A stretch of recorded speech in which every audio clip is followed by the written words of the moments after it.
I've been in the area of public service for 30 years now, and I would say right now this country is in the worst shape I've ever seen it in, culturally, economically, with all the things that we see happening. The family is falling apart in this country.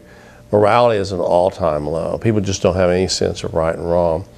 But much of what's undergirding the problems, I think, are the economic problems, which are massive at this particular point in time. The United States is in hock to some of the worst countries in the world, including China and the Middle Eastern countries, anti-democratic countries. Our national debt at this time is $9.2 trillion, and it's growing, which means we're nearing bankruptcy. We're so far in debt that there's no way this country is ever going to get out of debt. Comptroller General David Walker, who is one of the most clear-minded people we have ever had in this government, recently resigned as Comptroller General of the United States.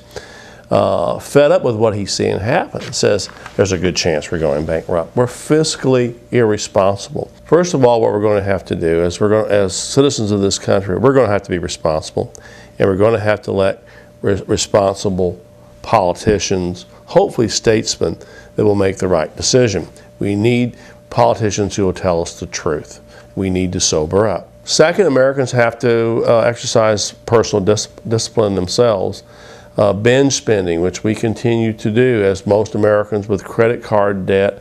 Again, there's no money there. We're going to have to tighten the belt individually as well. There are many more things, but I think one thing we have to really be cognizant of here is that we have to guard our freedoms very, very carefully. The problem with an economic decline, as history has shown us in other countries, and this country as well during the Great Depression, is that the government grows larger and larger and centralizes power in the executive or the president.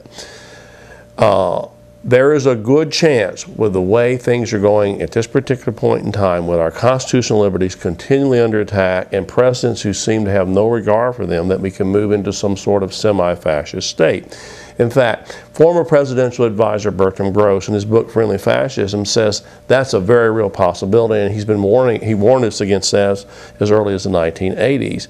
He said it would be fascism with a smile. We probably won't notice it. We'll probably get a very nice smiling president who will tell us it's good for us to live in a police state. But that is probably where we're headed if we don't become responsible again and get this country on a solid financial footing.